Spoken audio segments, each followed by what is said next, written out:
안녕하세요. 뉴스와 사람들입니다. 신장식 변호사는 이렇게 밝혔지요. 질문은 두 가지로 압축됩니다. 첫째, 누가 경찰력을 마약 수사 업무에 집중 배치하고 시민의 생명과 안전을 보호하는 혼잡 경비 업무에는 전혀 배치하지 않는 결정을 했는가? 둘째, 왜 그런 결정을 했는가? 참사 하루 전인 10월 28일 김강호 서울경찰청장은 헬로윈데이 대비 마약류 범죄 예방 단속을 위한 특별 형사활동 계획을 서울 전 지역 경찰서 형사과장과 수사감사관에게 하달했습니다. 용산서가 15명을 투입하기로 했던 마약 수사 인력을 서울경찰청이 인근서 직원들까지 총력 투입시켜 52명으로 3배 이상 늘린 것입니다. 10월 초와 10월 26일 용산경찰서 정보과는 헬로윈 기간 대규모 인파가 몰려 안전사고가 우려된다는 내용의 정보보고서를 작성했습니다. 하지만 이 보고서는 서울경찰청에 보고되는 과정에서 무시되거나 내용이 삭제되었습니다. 이에 따라 시민안전 전담 인력은 배치되지 않았습니다. 그렇다면 첫 번째 질문, 누가에 대한 답변은 김강호 서울경찰청장입니다. 이제 김강호 서울경찰청장의 결정에 윗선의 개입이 있었는지, 그리고 왜 그런 결정을 했는지를 밝혀야 합니다. 그런데 경찰청 특수본은 김강호 서울청장을 아예 수사 대상에서 뺐습니다.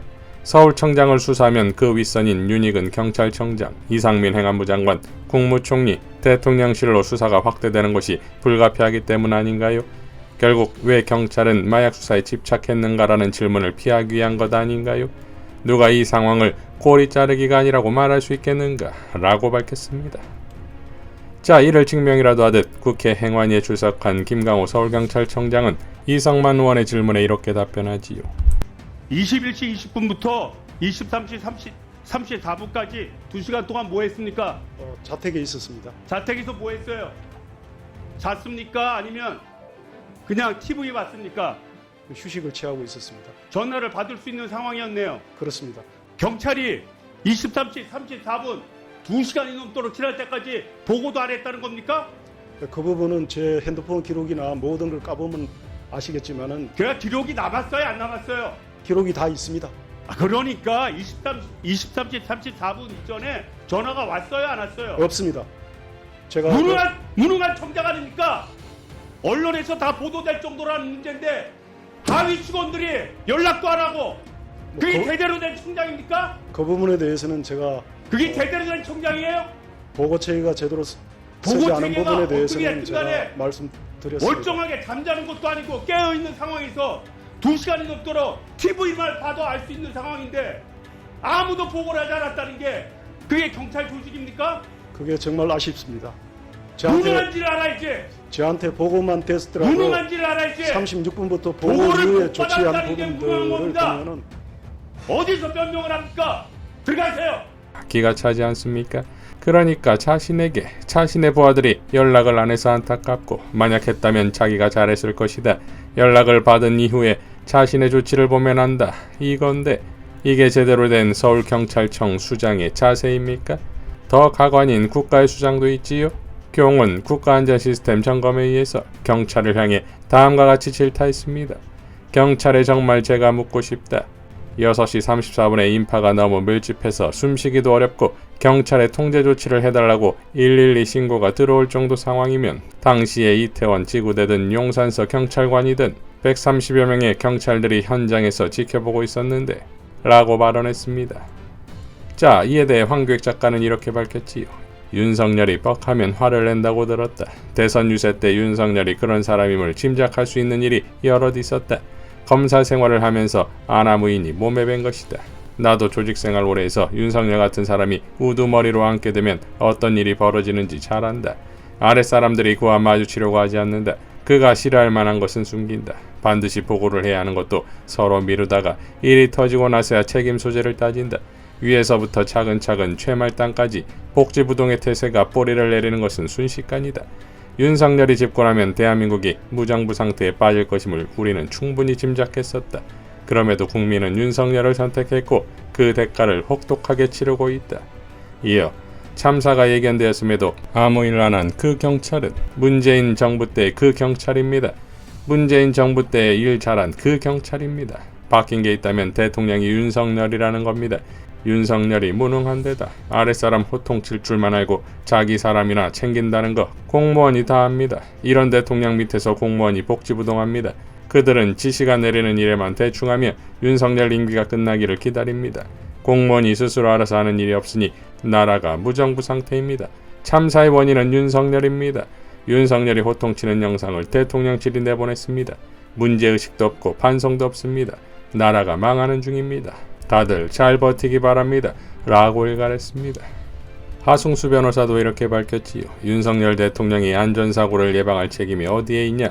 경찰에 있다 라고 했다는데 재난 및 안전관리기본법 제6조에서는 행정안전부 장관은 국가 및 지방자치단체에 행하는 재난 및 안전관리 업무를 총괄 조정한다라고 되어 있습니다. 물론 경찰도 책임이 있습니다만 더 큰 정치적 책임은 국가안전관리 시스템을 총괄하게 되어 있는 이상민 행정안전부 장관에게 있습니다. 국가재난안전관리 시스템이 붕괴된 상황을 초래해놓고 참사 이후에 책임 회피만 하고 있는 이상민 장관, 그리고 국가재난안전관리 시스템의 기본도 모르면서 자기 고등학교 후배만 감싸는 윤석열 대통령이야말로 문제의 핵심입니다. 라고 밝혔습니다. 자, 김의겸 의원도 이렇게 밝혔지요. 윤석열 대통령이 왜 4시간 동안 쳐다만 보고 있었느냐고 경찰을 강하게 질타했습니다.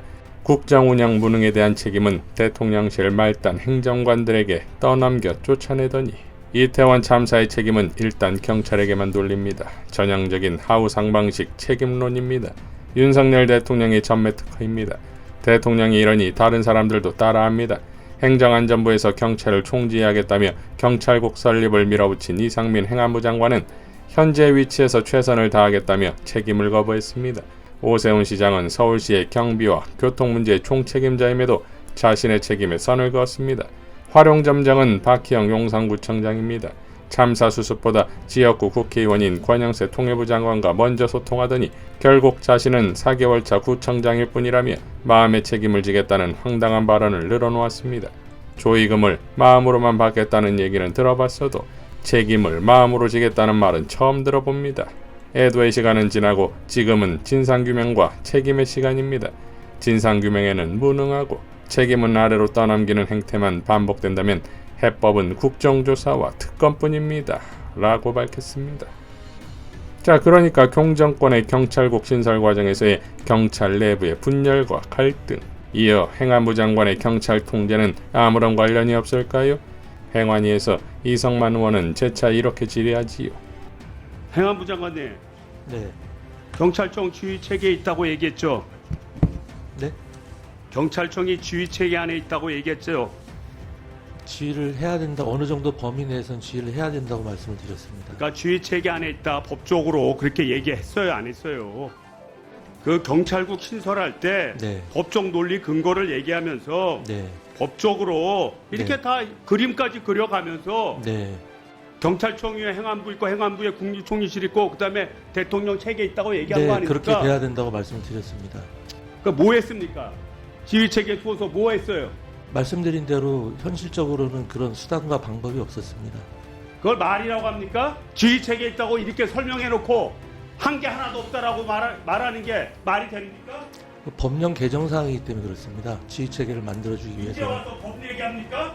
대통령령으로 다 할 수 있다고 여태까지 주장을 하시면서 문제가 없다고 얘기하면서 만약에 잘못되면 책임까지 지겠다고 얘기했으면서 그렇습니다. 이제 와서 법 얘기합니까?